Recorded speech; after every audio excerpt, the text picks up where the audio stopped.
So, hello bachcho, this is Asutosh Chaturvedi and I am teaching all of you Bharatiya Nyaya Samhita of semester 3 and almost every topic of Bharatiya Nyaya Samhita has been completed and it has been uploaded over the application.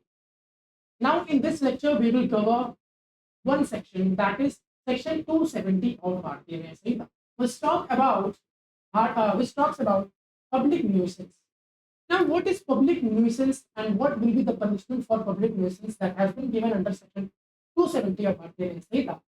We will discuss very comprehensively and very profoundly. Understand? So, first of all, we need to understand that what is the meaning of public nuisance is. Now, if अगर मैं आप सभी को public nuisance का मतलब बताऊं तो nuisance का मतलब होता है बेटा बाधा। हिंदी में आप सभी जानिए बाधा। न्यूसेंस को बोलते हैं बाधा।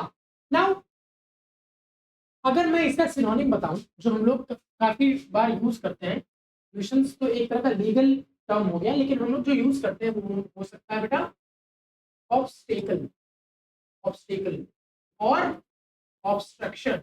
क्या? ऑब्स्ट्रक्शन मतलब बाधा, मतलब कोई किसी को क्या कर रहा है, रोक रहा है, उसको बांध रहा है, उसको कन्फाइन कर रहा है।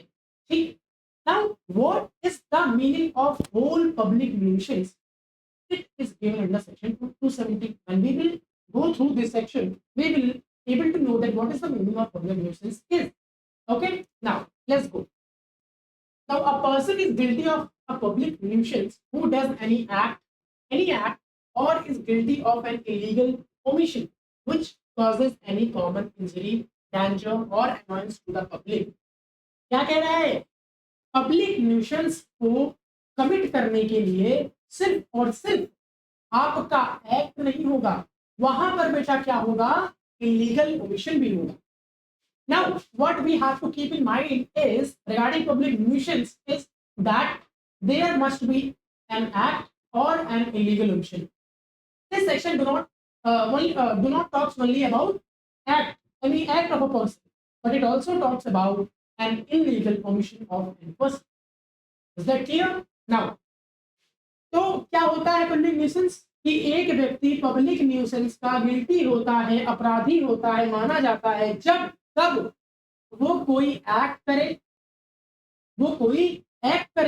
या फिर इलीगल ओमिशन करे, एक्ट करे या इलीगल ओमिशन करे which causes any common injury, जो कि क्या करे, क्या कॉज करे बेटा, एक कॉमन इंजरी को कॉज करे, कैंसर कॉज करे या फिर एनॉयंस। एनॉयंस का मतलब होता है बेटा परेशान करना, एनॉय करना।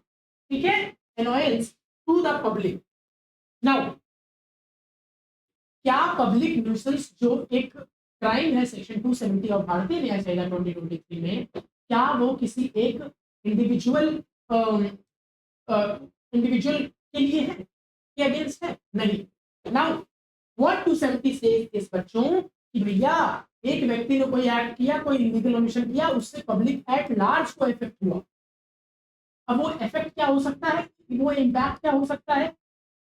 कोई कॉमन इंजरी, डेंजर या एनॉयंस जो पब्लिक को फेस करना पड़ रहा है। ठीक है, चलो अब ये बात हो गई। दूसरा पैरा इसका क्या कह रहा है? और to the people in general who dwell or occupy property in the vicinity or which must necessarily cause injury, obstruction, danger or annoyance to person who may have occasion to use any public right. Now the next paragraph beta says कि ठीक है, मान लो आप ऐसा जगह कुछ कर रहे हो, ऐसा कोई एक्ट कर रहे हो, ऐसा कोई लीगल ओमिशन कर रहे हो जहां पर पब्लिक जनरली क्या करती है, ड्वेल मतलब रहती है। जैसे रोड साइड किसी का घर है, ठीक, रोड साइड किसी का घर बना हुआ है और आप क्या करते हो, रोड पे जाकर के क्या करते हो, एकदम भयानक वॉल्यूम बढ़ा करके डीजे ले जाके बजाते रहते हो रात दिन 24/7। नाउ आप क्या कर रहे हो, you are committing an offense under section 270 of Bharatiya Nyaya Samhita. You are annoying public at large. You are not only annoying a person who is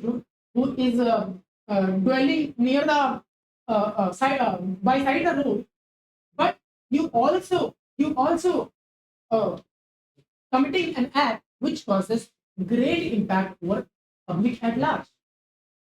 तो यही कह रहा है कि ऐसा कोई पब्लिक प्लेस है जहां पे लोग रह रहे हैं, या फिर किसी ने पब्लिक प्रॉपर्टी है, किसी ने कहीं अपनी प्रॉपर्टी ले रखी है, ऑक्यूपाई कर रखी है, और वहां पर आप कोई एक्ट कर रहे हो या इलीगल ओमिशन कर रहे हो। इन द विसिनिटी का मतलब क्या होता है? विसिनिटी का मतलब होता है आसपास, ठीक है।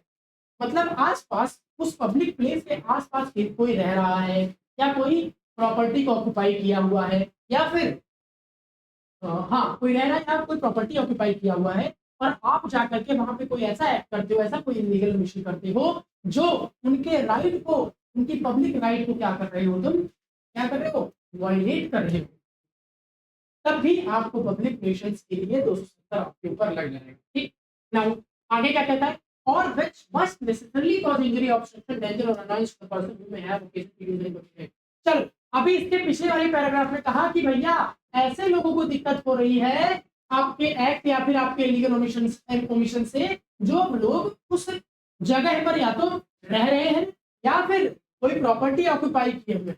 लेकिन अगला वाला पैराग्राफ बच्चों क्या कहता है? इट सेज कि आप ऐसा कुछ कर रहे हो जिससे पक्का है कोई इंजरी या फिर कोई ऑब्स्ट्रक्शन मतलब बाधा, ठीक है, कोई ऑब्स्ट्रक्शन, कोई डेंजर या फिर कोई अनोयंस किसी भी व्यक्ति को हो सकता है जो जो उस पब्लिक जो पब्लिक प्लेस है उस वहां जाएगा तो अपने राइट को यूज करेगा। ना मैं आपको एग्जांपल देता हूं। चलो, मान लो एक व्यक्ति है और वो क्या करता है, अपने घर के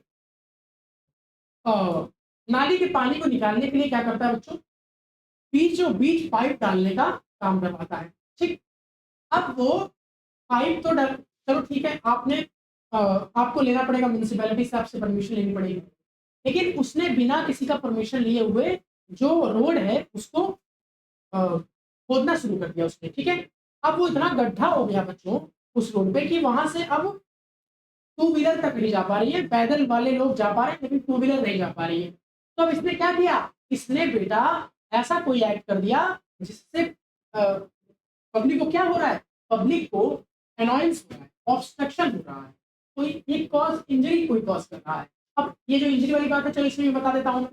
इंजरी कैसे हुआ? उन्होंने गड्ढा खुदाया, कोई व्यक्ति रात में जा रहा था, सुबह गड्ढा खुदवाया था अपनी पाइप डालने के लिए उन्होंने, और रात में जो व्यक्ति गया था, जा रहा था, उसको नहीं पता था कि आगे गड्ढा खुदा हुआ है, किसी ने खुदवाया है अपने कन्वीनियंस के लिए, और वो जाता है और पाइप उसके नीचे गिर जाती है, उसको इंजरी हो जाती है।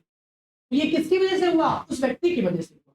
ठीक, ऑब्स्ट्रक्शन, आपने गड्ढा खुदा लिया अपनी पाइप को उस रोड के साइड वाली नाली तक पहुंचाने के लिए, अब आपने क्या किया, ऑब्स्ट्रक्ट किया, लोगों को बाधा में डाला, आपने रोका। कैसे? क्योंकि अब वहां से टू व्हीलर्स नहीं जा सकती है क्योंकि आपने गड्ढा खुदवा दिया। चलो, डेंजर, ऑब्वियसली अगर मान लीजिए आपने गड्ढा खुदवाया, आसपास के बच्चे हैं, ठीक, वो साइकिलिंग करते हैं, सुबह सुबह वॉकिंग करते हैं, वो अगर उनके लिए भी तो डेंजर है। ठीक, एनोयंस का मतलब होता है परेशान। तो अब ऑब्वियसली जब इतनी सारी चीजें हो रही हैं या फिर होंगी या हो सकती है, तो जो पब्लिक है वो तो परेशान होगी, वो अनॉय होगी। Understand? Now come to this paragraph, what it says, ये कहता है कि ऐसे जगह आपने पब्लिक मिशंस को कमिट किया है जहां पर people in general are dwelling or occupying property in the vicinity. What the meaning of vicinity? I have told you that vicinity का मतलब होता है कि ऐसे पब्लिक प्लेस के पास में कोई या तो रह रहा है या तो प्रॉपर्टी को ऑक्यूपाई किया हुआ है। Understand? Now come to the key elements बच्चों। Key element says that what must be the elements which has to be present when we have to impose section number 270 of Bharatiya Nyaya Sanhita 2023. What will be the elements? तो ये ingredient बताता है। चलो, मैंने आपको पहले ही बता दिया कि if you want to impose section number 270 of Bharatiya Nyaya Sanhita, then first thing that must be present is that a person has commit an act or an omission. ठीक है, दो चीजें हो सकती है। Now come to second point. Second element says that common injury, danger or तीन चीजें होना चाहिए। कॉमन डेंजर का मतलब क्या हुआ बच्चों, कि एक या दो व्यक्तियों को प्रॉब्लम नहीं है, किसी एक व्यक्ति को, वो कॉमन डेंजर है। कॉमन इंजरी हो सकती है, कॉमन डेंजर है, कॉमन एनवायंस है। ऐसा नहीं है कि एक व्यक्ति के काम से सिर्फ 2-3 व्यक्तियों को प्रॉब्लम हो रही है तो वो पब्लिक न्यूसेंस आ जाएगा। पब्लिक न्यूसेंस बेटा पब्लिक पॉलिसी पे काम करती है, मतलब पब्लिक एट लार्ज के लिए है। अंडरस्टैंड? चलो, the act must affect a large group of people not just individuals. I have told you कि ये जो एक्ट होना चाहिए या ओमिशन होना चाहिए जिससे अनॉयंस क्रिएट हो रहा है, जिससे ऑब्स्ट्रक्शन हो रहा है, जिससे इंजरी कॉज हो जा रही है, वो केवल और केवल एक दो व्यक्तियों को नहीं होना चाहिए, बल्कि क्या होना चाहिए, एक लार्ज ग्रुप ऑफ पीपल को परेशानी उस चीज से होनी चाहिए। Then we would say that we can impose section number 270 of Bharatiya Nyaya Sanhita. That's it. Now come to the third ingredient or element of section 270 बच्चों, इंफ्रिंजमेंट ऑफ पब्लिक राइट। और infringement का मतलब क्या होता है? Violation. Understand? Violation or infringement of public right. क्या कह रहा है कि पब्लिक न्यूसेंस की जो धारा 270 है, अगर हमको उसको किसी के ऊपर लगवानी है तो किसी ना किसी व्यक्ति का या पब्लिक एट लार्ज का जो पब्लिक राइट होता है, पब्लिक राइट में क्या आता है? राइट टू रोड, ठीक, रोड पे आने जाने की आजादी हो गई, ये अधिकार हो गया, ठीक है। और लाइक ऐसे ही जितनी भी मतलब पब्लिक प्रॉपर्टीज है उस पर जो लोगों का हक होता है, समान होता है, तो वो भी हमारे पब्लिक राइट्स में आता है, ठीक है। तो क्या होना चाहिए बेटा? वायलेशन होना चाहिए पब्लिक राइट्स का। Conventions must hinder access to public spaces like roads, parks और waterways. Now what it says बेटा कि पब्लिक न्यूसेंस में क्या क्या आ सकती है कि इंफ्रिंजमेंट होना चाहिए किसी पब्लिक राइट का। अब पब्लिक राइट में क्या क्या आता है? राइट टू रोड हो गया, राइट टू पार्क्स हो गया, मतलब जो गवर्नमेंट ने बनवाया है पार्क या फिर म्यूनसिपैलिटीज ने बनवाया है उस पर सभी का हक है।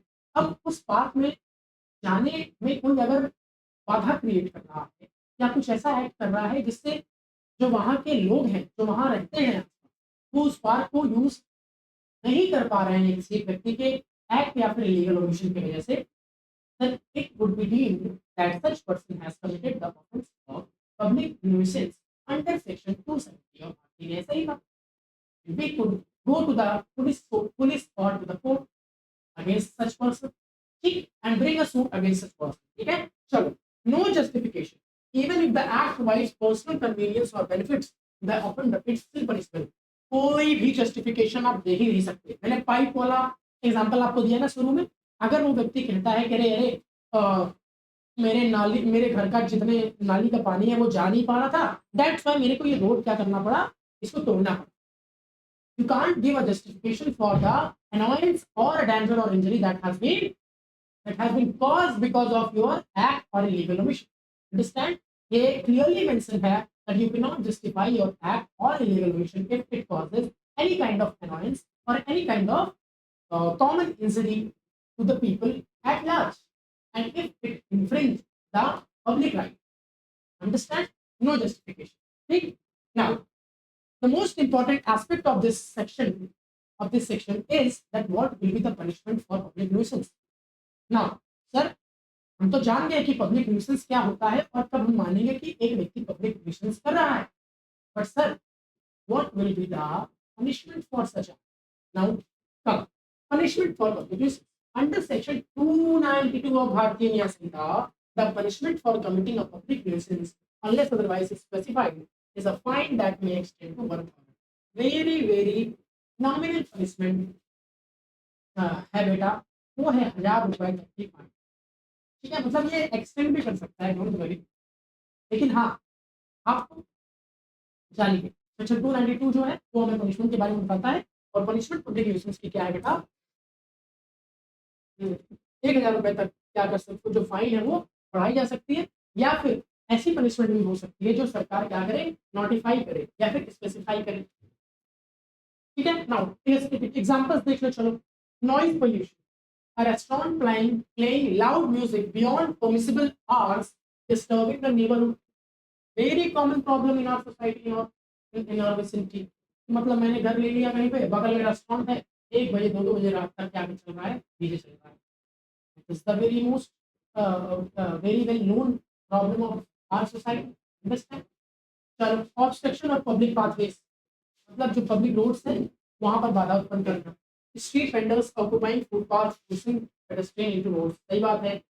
अब इनका भी कोई मतलब गलती तो मैं नहीं देता कि स्ट्रीट वेंडर्स है, लेकिन कुछ स्ट्रीट वेंडर इतना ज़्यादा ही रोड के पास अपना सामान बेचने लगते हैं कि वो प्रॉब्लम क्रिएट करता है। तो वो भी एक तरह का पब्लिक न्यूसेंस ही है बेटा, ठीक है। इलीगल डंपिंग हो गया बेटा, disposing of waste in public spaces leading to health hazards. हम सभी देखते हैं कि हमारी सोसाइटी में जहाँ भी कहीं 4-5 कूड़े की पन्नी पड़ी हुई है, हम तुरंत समझ जाते हैं कि वो जगह कूड़े का है और हम भी ले जा करके अपना कूड़ा वहीं पर डाल देते हैं। मैं नहीं डालता, मतलब I am telling the habit of our people, ठीक है। तो कहीं पे 4-5 पन्नी अगर पड़ा हुआ मिल गया तो समझ लेंगे कि वो कूड़ा वाला जगह है, वहाँ पर अपना भी कचरा ले जा करके फेंक देते हैं, ठीक। चलो, so these are the three common examples of public nuisance that I have told you. Now, Attorney General versus PYA Queries Limited 1957. This England case is established that a public nuisance is an act or omission that materially affects the reasonable comfort and convenience of a class of community subjects. बेटा एक very very important कह सकते हो इसको, important case law है। अगर आप pencil कर दोगे तो आपका जो आंसर है उसकी जो ग्रेविटी है और इन्हांस कर जाएगी।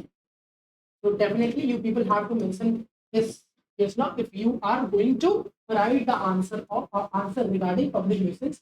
और वो केस क्या है बेटा, attorney general versus PYA queries limited 1957, England का केस है। इसमें क्या होता है कि एक इंग्लिश का केस, एक इंग्लैंड का केस है जिसमें ठीक कहती है कोर्ट कि पब्लिक न्यूसेंस एक एक्ट होता है और या फिर कमीशन भी हो सकता है जो कि रीजनेबल, यानी कि reasonable reasonable comfort reasonable comfort and convenience of class of her majesty subject. मतलब वहाँ हर मैजिस्ट्रेट होते हैं ना, मजिस्ट्रेट। तो ये क्या कहता है कि जो वहाँ के लोग हैं उनके रीजनेबल कंफर्ट और कन्वीनियंस को क्या करता है, ये हिंडर करता है, ऑब्स्ट्रक्ट करता है। ऐसे ही एक्ट या लीगल कमीशन को हम क्या कहते हैं बच्चों, पब्लिक न्यूसेंस कहते हैं। Now very very important notification that I want to deliver to all of you and I want to tell all of you is that LU application is a very tremendous and doing a very tremendous job regarding your all subjects. Now it's your duty to obey such kind of efforts that we are doing and properly making notes of the same. Understand? So ठीक है, अब एक और मेरा section बचा है, section 281 rash driving. वो भी एक अगले वीडियो में मैं उसको क्लियर कर दूंगा, सब खत्म हो जाएगा और मैं इसका जो पीडीएफ है इसको मैं इंक्लोज कर दूंगा, अटैच कर दूंगा, डोंट वरी, ठीक है। और ठीक है, मिलते हैं अगले लेक्चर में, ठीक है, बाय।